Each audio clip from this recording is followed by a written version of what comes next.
Sir వాళ్ళకే చెప్పాలి. మీ అట్లా పోలీస్ స్టేషన్కి వచ్చి మొక్కి ఏడ్చామే 7 మంది పోతారు జైలుకి నెల నెల. అట్లా కదా, బీదోళ్ళు దుడుచుకొని తినేవాళ్ళు. కేసు అవ్వాలి కదా, తిరిగిన దానికే పెట్టారే, ఊకే కాదు బీజేపీ తిరిగిన దానికే కేసు. అది ఇదంతా ఎవరన్నా అడిగిడు, అందరూ నాకు తెలుసు. మా ఇంటికి వచ్చి మా గేట్కే కొట్టి రాయలు మాకే కేసు పెడితే ఎంత బాగుంటది. ఎప్పుడు ఇది ఏ సంవత్సరంలో? 2021 మేలో కదా. అదే తిరుగుతుంది, అదే దుడ్లో సవని తిరిగింటాం, అందుకే కేసు పెట్టాలా? అలాగే ప్రభుత్వం వచ్చి కానీ మమ్మల్ని ఎవరు పట్టించుకోలేదు. పోయినప్పుడల్లా 2000 ఖర్చు వస్తుంది. ఎక్కడ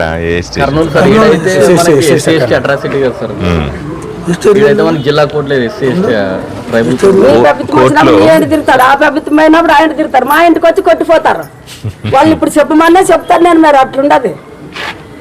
కోర్టు కేసు కోర్టులో ఉన్న తర్వాత కోర్టులో ముగించాలి, మధ్యలో దాన్ని తీసేయలేం కదా. కాబట్టి వచ్చింది సార్, ఇప్పుడు మాట్లాడాలి కదా. హీరింగ్ వచ్చింది, ఇప్పుడు తిరుగుతూనే ఉండాలి. లేదు ఇప్పుడు నేను పట్టించుకోవట్లేదా ఏమి? ఎప్పుడు కానీ పెట్టారే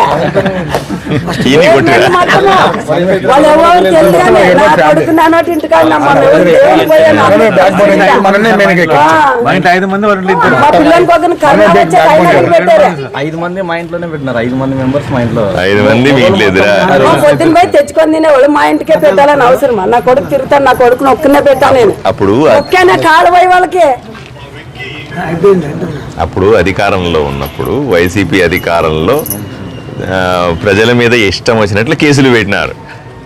ఈ ఉదాహరణ ఏ గేరులోకి పోయినా సరే, ఎవరన్నా సరే వైసీపీకి వ్యతిరేకంగా మాట్లాడితే, అప్పుడున్న ఎమ్మెల్యేకి వ్యతిరేకంగా మాట్లాడితే కేసులు పెట్టమే. ఇలాగా ఏ వీధికి పోయినా నాకు 5 మంది కనబడతారు, వీధిలో కనబడతారు. ఒక వీధిలో కాదు, నీ ఒకదానివే కాదు కదా. వీళ్ళందరి పాపాలు పండే. ఇప్పుడు నువ్వు తిట్టావు కదా, ఆ శాపాలు తగిలితేనే ఇంట్లో కూర్చున్నాడు ఆయన. అట్లా కదా, నీలాంటి శాపాలు తగిలి ఆ మనిషి ఇంట్లో కూర్చున్నాడు. నేను ఎమ్మెల్యే అయినాను కదా. ఇంకా పాపాలు చేస్తూనే ఉన్నారు వాళ్ళు. చూద్దాం, దేవుడు ఉన్నాడు. కేసు కోర్టులో ఉంది కదా, కేసులు కోర్టులోనే బయటికి రావాలి. మధ్యలో దాన్ని తప్పు అని చెప్పడానికి కూడా వీల్లేదు. కాబట్టి దాన్ని జాగ్రత్తగా ముగిస్తాం, ఇబ్బంది లేకుండా అంతెందుకు. నేను ఎమ్మెల్యే అయిన తర్వాత ఒక్కరి మీద నాకు తెలిసి కూడా, ఏ వీధిలో ఎవరు నాకు వ్యతిరేకంగా చేశారని తెలిసి కూడా, నేను ఎవరి మీద ఒక చిన్న పోలీస్ కేసు కానీ ఏది కూడా చేయలేదు. అది నా రికార్డు కూడా. అనగా ఈ రోజు దాకా 3 ఏళ్ళకి ప్రశాంతంగా ఉన్నారంటే అదే ఎమ్మెల్యే పార్సార్ వస్తే గొడవ లేదు, ప్రశాంతంగా వాళ్ళ పని ఏమో చేసుకుని తింటున్నారు, ప్రశాంతంగా పోయి పండుకుంటున్నారండి. ఊరిని ఎంత ప్రశాంతంగా అంటే ప్రతిపక్షం ఉంటుంది, తప్పేమీ లేదు. ఇప్పుడు మనల్ని అందరూ మెచ్చుతారా? ఎవరో వ్యతిరేకంగా పార్టీ వాళ్ళు ఉంటారు కదా, ఆ పార్టీ వాళ్ళు ఆ పార్టీ పని చేసుకోవాలి, మన పార్టీ మన పని చేసుకోవాలి, ఇంకో వాళ్ళు ఇంకో పని చేసుకోవాలి. కొడుకు అక్కడ తండ్రి ఇక్కడ, అట్లా జనమిరా. కొడుకు అక్కడ తండ్రి ఇక్కడ, మా మీద కేసులు పెట్టేకి. అవును, ఇప్పుడు ఇక్కడ తిరుగుతున్నారు కానీ నాకు కొన్ని ఎదురుగా. అందుకనే అమ్మా చెప్పేది, అట్లా చూసగినట్లే ఇంకా అదే కొత్తదని అనిపిస్తుంది. ఇంకా నువ్వు డబ్బులు పెట్టాను అట్లా కాదు, నువ్వు ఇంకా తండ్రి కొడుకు అంటున్నాడు. పగలు ఈ పార్టీలో, రాత్రి ఆ పార్టీలో ఉన్న కూడా ఉన్నారు. అర్థమైందా నీకు? నేను చెప్పావు తండ్రి ఒక పార్టీలో, కొడుకు ఒక పార్టీలో ఉన్నారు. నాకు తెలిసిన చాలా మంది ఉన్నారు, పగలు ఈ పార్టీలో ఉంటారు, రాత్రి ఆ పార్టీలో ఉంటారు. ఇంక వాళ్ళు ఏమంటారు? మేము తిరిగాం మరి, ఎప్పటికే అట్లా తిరుగుతుంటే అట్లే తిరిగామే. మరి మా మీద పెట్టాలంటే ఈ ఊర్లో గెలుకొని మనం తిరుగుతుంటే ఓటు వేస్తుంటే అది ప్రభుత్వం మన అదృష్టం బాగుండదు కాబట్టి గెలిచేది. ఇప్పుడు నువ్వు మాకు చేయాలి కదా న్యాయమని. నాకు అదే చేస్తా, నేను చేయడానికే కొన్నా. కానీ ఆ కేసుని వెంటనే రాత్రి కోర్టులో నుంచి తీయడం సాధ్యం కాదు. అది కోర్టులోనే ముగిద్దాం, సరేనా? న్యాయంగా అవుతుంది, సరేనా? ధైర్యంగా ఉండాలి, ఏమి కాదు. మనం ఉన్నాం, ప్రభుత్వం ఉంటుంది కదా, వాళ్ళు ఉంటారు. మన న్యాయం ఎందుకంటే అది అన్యాయంగా పెట్టిన కేసు కాబట్టి మనం గెలుస్తాం. వాడు అన్యాయంగా పెట్టింది కాదు. నువ్వు తెలియదమ్మా, ఇట్లాగా నాకు రోజు నా ఇంటి దగ్గరికి 5-6 మంది వస్తారు. అట్లా కాదు, అరవాలి, అరవకపోతే ఎట్లా? అరవాలి నువ్వు. అయ్యో, నీ పని నువ్వు చేయాలి, నా పని నేను చేయాలి. అరవకపోతే నేను చెప్పేది ఏంటంటే, నువ్వు గెలిచినప్పుడు నెల వస్తామంటాను, ఆ రోజు వచ్చి రావాలి. నువ్వు ఒకప్పుడు వచ్చి కనబడి అరుస్తూ ఉంటాయి కదా నువ్వు. అది చెప్పే చూడు, రోజు పట్టుకుంటుంది. ఏం కాదు, అట్లేం లేదు. మన సమస్యలు మనం బయట చెప్పుకోకూడదు అంటాడు. అట్లేం లేదు. నేనేం చెప్తానంటే, నీలాగా రోజు మా మీద అన్యాయంగా కేసులు పెట్టారు అని ఒక 5-6 మంది రోజు వస్తారు నా దగ్గరికి. వాళ్ళందరికీ సముదాయిస్తాను, మీరు న్యాయం వైపున ఉన్నారు, మీ మీద అన్యాయంగా కేసులు పెట్టారు కాబట్టి ఏమీ కాదు, కోర్టుల్లో పిల్లలు పని పోగొట్టుకొని ఉండాం ఈడ. ఆ కేసులో గట్టి పని లేదు, పిల్లలకి 50,000 విలువ లేదు. ఏ రోజుల మీద బతికేట పరిస్థితి వచ్చేది మాకు. అట్లా చేసేది మమ్మల్ని వాళ్ళు మాకు ఎంత బాధ ఉంటుందని. మరి మా సార్ ఇప్పుడు ఉండే జనరేషన్ లో పీవీసీ కంపల్సరీ, ఎందుకంటే మేము డిగ్రీలు చేసి కూడా పీవీసీ లేకుంటే బయట మమ్మల్ని ఫైనాన్స్ దాంట్లో కానీ ఎక్కడ ఎక్కించుకోవడం లేదు.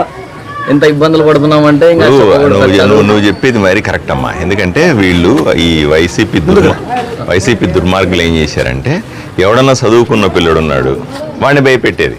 చదువుకున్న పిల్లడు డిగ్రీ చేశాడు ఇలాగా ఉన్నాడు అనుకో, వాడి మీద ఎస్సీ ఎస్టీ కేసులో ఇంకేదైనా కేసులు తయారు చేశారనుకో, వాడికి ఉద్యోగం రాకూడదు అని ప్లాన్ వేసేది.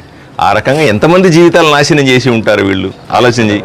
ఇంకోటి బ్యాక్ బోన్ తండ్రి ఉండింటే మేము భయపడుతుండలేదు సార్. తండ్రి లేడు కాబట్టి మేమే ఇప్పుడు పొజిషన్, కుటుంబానికి మేమే ఆధారం కాబట్టి కంపల్సరీ ఎంత ఇబ్బంది పడుతున్నామంటే ఇంకా ధైర్యంగా.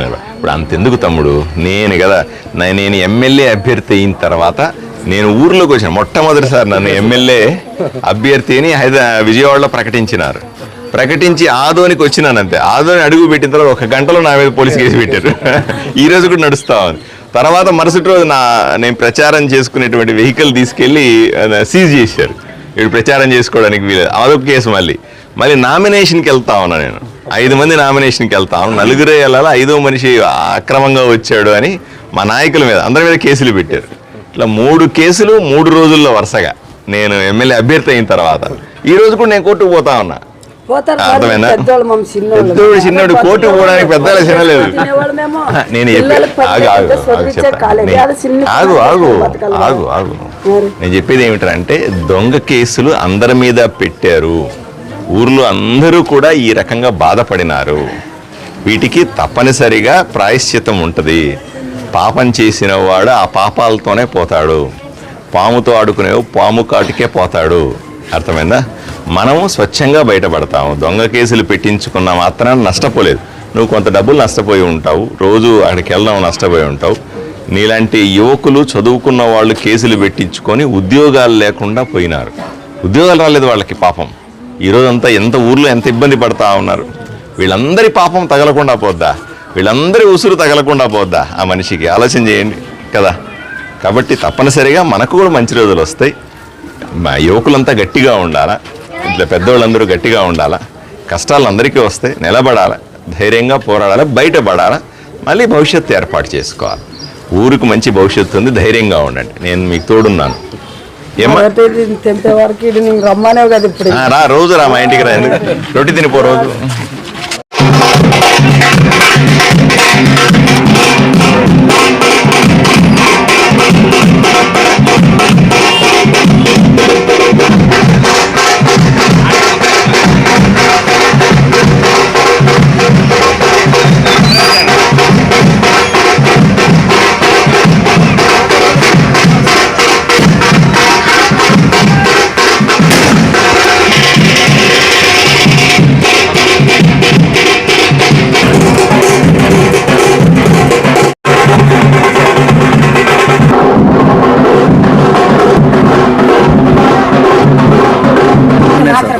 ఆటో ఉండే సార్, ఆటో ఒక పర్సన్ పోతే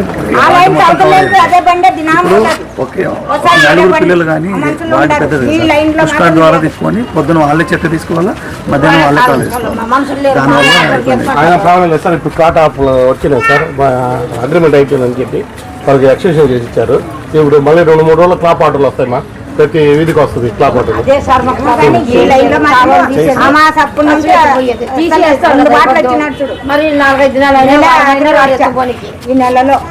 జాగ్రత్త చూసుకోండి బాబు. పొద్దున్న నిడిసే పండ్లు పోయే వాళ్ళు పోతారు, సాయంత్రం మధ్యాహ్నం రాత్రి నిడుస్తారు. 7 రోజులైనా సరే 6 రోజులైనా సరే పాపం ఎవరేం చేస్తారు? టైం అనేది లేదు కుళాయికి. 7 రోజులైనా సరే ఏ టైంలో వస్తుంది మామూలుగా? టైం అనేది లేదు సార్. ఏ టైంలో టైం అనేది లేదు.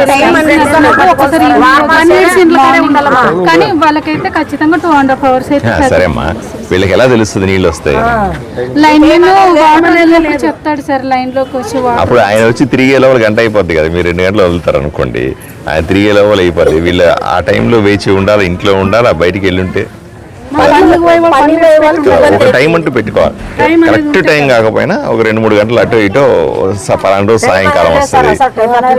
బసాపురంలో మోటార్ ప్రాబ్లం వచ్చినప్పుడు వేరే రాయనగర్ లో అట్లా నడిచినప్పుడు వాళ్ళకి లేట్ అయినప్పుడు ఇక్కడ వీళ్ళకి లేట్ అవుతుంది సార్. అక్కడ లైన్ వదిలి తర్వాత ఈ లైన్ వదిలి ఇక్కడే కాదమ్మా, ఈ ఊర్లో ఎక్కడైనా సరే మనం నీళ్లు వదిలేటప్పుడు ఒక టైంలో వస్తుంది అనే అభిప్రాయం ఉంటే వాళ్ళు బయటికి వెళ్లకుండా ఉంటారు, కనీసం ఇంట్లో ఉంటారు, పనులు రెడీగా ఉంటారు, లేదా నిద్ర లేచి ఉంటారు. మీ పాటికి మీరు నీళ్లు వదిలినాము కదా అని వదిలేస్తే ఆ టైంలో నిద్రపోతున్నారు, అర్ధరాత్రి ఉంది, పొద్దునుంది. క్రాంతినగర్ లో మార్నింగ్ ఈవినింగ్ వరకే వస్తాయి సార్, నైట్ 9 వరకు కూడా వదలరు సార్. ఎప్పుడైనా కరెంట్ వెళ్ళినప్పుడు మాత్రమే ఆ కరెంట్. చెత్తబండి మీద బాగా కంప్లైంట్లు ఉన్నాయి, చెత్తబండి మీద కంప్లైంట్లు వస్తున్నాయి, లేకుండా చూసుకోవాలి. ఏమ్మా ఎందుకంటే కాలు క్లీన్ చేయడం 15 రోజులైనా సరే ఇదే సార్, అది చెప్పండి సార్, ఒకే పర్సనే అన్ని 2 పనులు చేయాలంటే. ఎందుకు ఎంప్లాయీస్ లేరా? ఎందుకు కమిషనర్ గారు మనుషులు పెట్టుకోవాలి కదా, మనుషులు పెట్టుకోవాలి, మనుషులు లేరంటున్నాడు ఆయన. బాబు 2 రోజులకు ఒకసారి గ్యాంగ్ వర్క్ పెట్టుకుని చేయడానికి అదే కాదు, నేనే వచ్చాను కదా, పనులు చేయడానికి మనుషులు లేరంటున్నాడు. మనుషులు లేరా? గ్యాంగ్ వర్క్ పెడుతున్నాం కదా, గ్యాంగ్ వర్క్ పెట్టి పని చేయడానికి ఏమైంది? కాదు సార్, ఆటో లేదని. ఆటో సంగతి డ్రైనేజ్ క్లీన్ చేయడానికి మనుషులు లేరు అంటున్నావు. డ్రైనేజ్ ఎందుకు క్లీన్ చేయలేకపోతున్నావు? అప్పుడు వార్డు కవర్ చేస్తుంది సార్, అప్పుడు మిగిలిన వర్కర్తో మనం డ్రైన్ తీపిస్తాం. మనుషులను అయితే అదనంగా పెట్టుకోండి, మీరు డైలీ వేజెస్ అన్నా పెట్టుకొని రన్ చేయండి, ఇబ్బంది ఏమి లేదు కదా. వాళ్ళు ఎవరో ఎంప్లాయీస్ వస్తారని కాకుండా డైలీ వేజెస్ పెట్టుకోండి, మనుషుల్ని చేసుకొని రన్ చేయండి.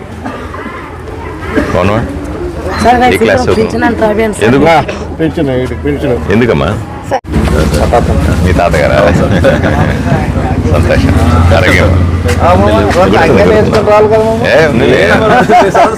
అది ఆయన స్టైల్, అది నీకు ఇప్పుడు కొయ్యిపోతే ఎట్లా? పిల్లలు నమ్మేస్తారా? ఒక మేకే ఉందిగా, ఎన్ని? 4 ఉన్నాయా? రా మన ఫోటో దిగారా మీ ఇంటి దగ్గర? ఏమి కుక్కలు ఏం చేస్తారండి చెప్తున్నాం. కమిషనర్ గారు ముందు కమిషనర్ సార్ పిల్లలు స్కూల్కి వెళ్ళేటప్పుడు కుక్కలు బెడదా ఏం చేస్తాం? ఫ్యామిలీ ప్లానింగ్ చేస్తాండి. ఎప్పుడు అయ్యేది?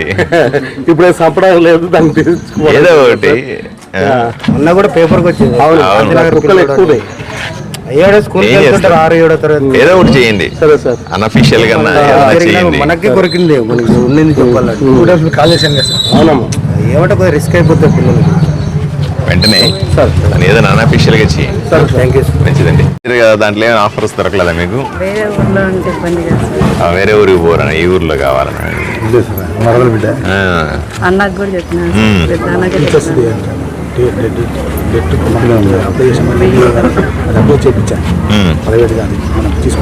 ఇప్పుడు గవర్నమెంట్ ఎగ్జామ్స్ పడుతున్నాయి, వాటి రాయండి సీరియస్ గా, అంతే కదా. టెట్ కంప్లీట్ చేశారమ్మా? మరి ఇంకేం, ఇప్పుడు డిఎస్సి పడుతుంది అంటున్నారు నవంబర్ డిసెంబర్లో. డిఎస్సి పెట్టినప్పుడు గట్టిగా తగలండి, అదొకటే మార్గం. అప్పుడు కూడా మన ఊర్లో ఉండదు ఉద్యోగం, ఎడవ చోట ఉంటుంది, పోవాలి, అంతే కదా. మంచిదమ్మా, ఆల్ ది బెస్ట్ తల్లి. 40 years అంటారు సార్. బాగానే ఉందా ఇప్పుడు? సార్ మాట్లాడలేడు సార్, అన్ని మనమే చూసుకోవాలి సార్. అంటే పింఛన్ అసలు లేదు సార్ మాకైతే, ఏది సొంత ఇల్లు కూడా లేదు సార్, రెంటెడ్ హోమ్ లోనే ఉండేది. చదరం అప్లై చేసుకున్నప్పుడు సెకండ్ టైం ఆధార్ పట్టుకొని కొద్దిగా పర్సెంటేజ్ తెప్పించినారు సార్.